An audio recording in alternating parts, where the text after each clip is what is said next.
Yo, peep game. One of my favorite times of the year, sports wise, the NBA playoffs, man. And I must say, those playing games, there are some classics. That Lakers Warriors game, I won't even say the entire thing, but I did see some of the back half of it. Incredible game. Straight up classic. Um, Memphis pulling off that upset against the Warriors. I have to tip my hats off to him, man. I didn't think they could beat the Warriors because Steph Curry, to me, is the best point guard in the league. He is the greatest shooter we've ever seen in the NBA history. But they did it, man. And Ja Morant's going to be something special, especially if he's able to get a reliable jump shot. But anyways, into my picks. I'm starting with the Eastern Conference because I'm from the East Coast, and you can say I'm biased. That's fine. Now, first game, Philly and Washington, man. I love the rivalry that's between Russell Westbrook and Joel Embiid. They don't see eye to eye. They bump heads, this and that. So that should make for an interesting series. Like honestly, I want to say it's going to be a sweep for Philly, but I'm gonna give Washington one game. So I'm gonna go the Sixers in five because they got, in my opinion, the who would have been MVP if he didn't get hurt at Embiid, and in my opinion, the defensive player of the year in Simmons. So, and on top of that, you got Bradley Beal still got his hamstring injury. Um, and I know Russ is a dog. I know he plays 110%. He is the antithesis, of like your PE teacher saying give 110%. He tries to exceed that, and that's Russell Westbrook. But the talent level, the injuries on Washington. Washington don't play no goddamn defense either. So, and Philly has the better coach as well. So, I'm going Sixers and five on that one. The next game, the Knicks and the Hawks. I'm going Knicks in six. The Knicks play incredible defense, top five defensive team. They got the most improved player of the year on their team. That race is not even close. I don't even know why there's finalists in that race. It's it is Julius Randle. It's not even close. You got a guy that's a six-man of the year candidate. So that's gonna be an interesting series. I mean, Trae Young can shoot the lights out. Atlanta, they're young, they're hungry, but I don't see it. They don't play defense like the Knicks do. Knicks play defense, man. So I'm going Knicks in six, and I already had to apologize to the Knicks because I've been roasting them for quite some time. Um, but the Knicks seem like they're turning it around. Seem like they have a great front office, and sky's the limit for them. But I think they'll enter the second round in my opinion. I got them in six. And the next game, this one I've gone back and forth on. I'm probably gonna get this wrong again. Um, the Bucks and the Heat. Giannis has not shown up in the playoffs, especially when teams have the personnel to create a defense to stop him, as in Miami of last year, and then Toronto did it when they won the NBA championship. But I think this is gonna be different. They say third time's a charm. I'm going Giannis, man. He's the best player out on either team. I think he'll find a way. Hopefully he learned, and I think he's learned from some of his mistakes. He's not gonna be handling the ball as much as he has in years past because he got Drew Holiday, and Drew Holiday plays some defense. They got PJ Tucker for corner threes. That's an easy driving kick out to the corner for him. That's his favorite spot on the floor. So I'm going Bucks in seven. I may be wrong again, but I'm going Bucks in seven. Now the Nets and Boston. Here's the thing. And another team I gotta apologize to. I thought they would have been knocked out the playoffs because finishing the season, they ain't. they weren't looking good, man. I think they lost like 5 of their last 6 entering into the play-in. Um, they don't they don't seem like they play together. It's a lot of iso ball, even though Jason Tatum dropped 50 on the Wizards. But I think with that case and the Nets, especially healthy, the Nets top 3 players is probably better than all the Celtics players individually, in my opinion. So no shot at Tatum. Is a great player. He's a budding superstar in my opinion. But I think the Nets offense, they're too much, man. They're too much. So I'm gonna go Nets. I'm gonna go Nets in 5. I want to say sweep, but I think Tatum can drop 50 in one of the games, or get 40 plus in one of the games, and that'd be the difference. And I mean, if Jaylen Brown was there, I would pick Nets in 7 because it's more balanced. But you gotta take health in consideration at this moment. So Nets in 5. Now for the Western Conference. Memphis, hats off to you guys again for upsetting the Warriors.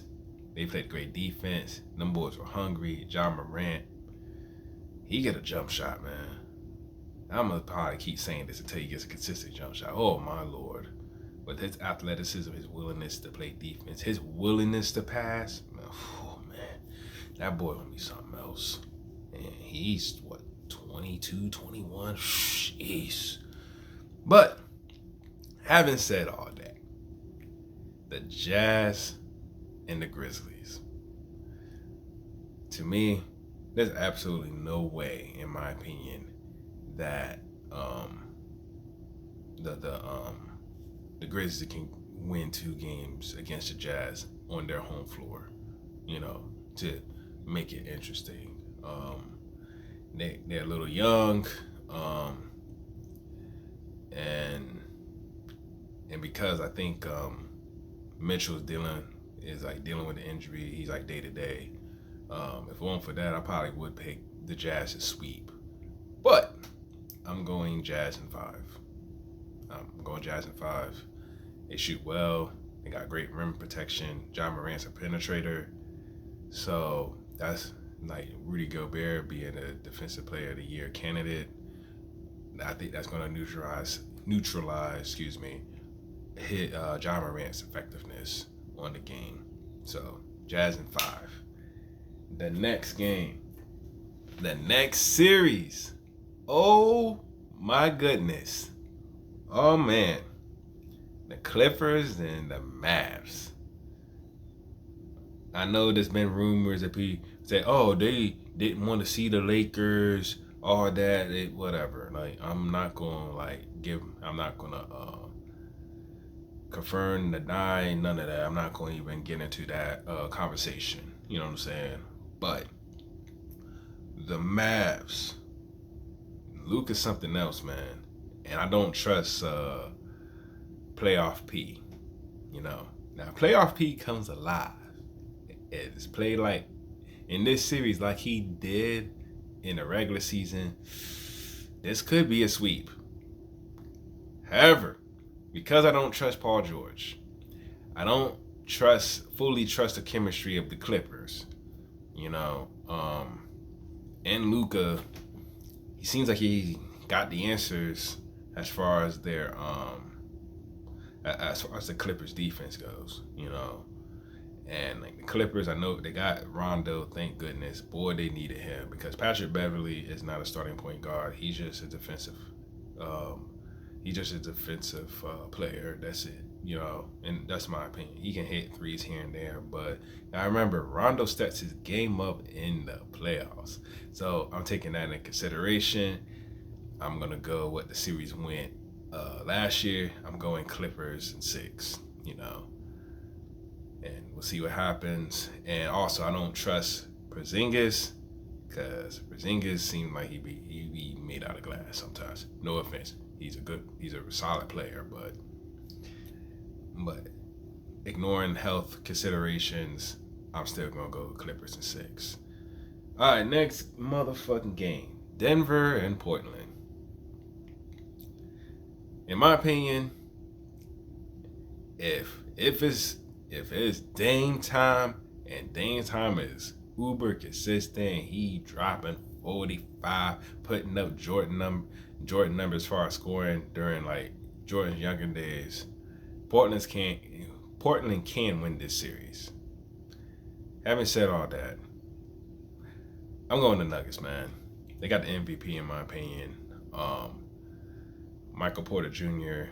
He seems like he's finding a role. I know Dame Dollar is the truth. In my opinion, the second best point guard in the league. It's Steph, then it's Dame. But having said all that, man, I think this is gonna go 7. I think I'm gonna roll with it going 7. You know, I don't want to be. Nah, I'm gonna go 6. 6 or 7. I'm gonna go 6. Because the Nuggets have home court advantage, and Denver's a hard place to play because of the altitude. So I am going Nuggets in 6. And last and not least, the Suns and the Lakers. As far as the seeding goes, this is an upset in my opinion. As far as like the players and all that, the Suns have made great strides. I think Monty Williams did get picked for being coach of the year. I'm not completely sure. Second best record in the league. Chris Paul leadership is something else, man. I don't know what he be doing, man, but everywhere he goes, they exceed expectations, man. Devin Booker, I'm glad to see him in the playoffs. It's been a long time coming. But I think LeBron and AD is going to be too much for him, especially AD. Like Aiden, he's still young, and AD just got the entire toolbox at his disposal. He can get him in the post. He can pull out for a mid-range jump shot. He can shoot the 3. He plays good defense. He's a rim protector. He can switch on pick and roll. AD in this series is the key, in my opinion. I'm going Lakers. I'm going Lakers in 5. I know it's a little disrespectful, I know. I'm going Lakers in 5 because the 2 best players in this series is on the same team. So, yeah, I'm going Lakers in 5. Now, got all my picks away. Who I think is going to the finals. Barring health, if everybody stays healthy, okay, because shit can change. We never know. I think it's going to be the Nets and the Lakers in the finals. You know, now I would love, just because I have a petty streak in me, I would love to see the Lakers and the Nets get knocked out. Just so the media has to scramble, so the sports media got to scramble and find a way to cover it, because like the sports media kind of been on the jockstrap of the Lakers and Nets. You know, I mean, I know both teams got 2 top 5, top 10 at least, at the least players on their team. But I would just love to see that just throwing completely a screwball down the plate and fuck everybody's plans up and what they think. But like I said, barring health, I think the Nets is too much. I think the Lakers having 2 top 6 players on their team is gonna be too much. You know. Now would I be surprised if either team got knocked out? No, because this year's been different. But anyways, that's my picks. First round playoffs. I'm excited. Can't wait, man. Deuces.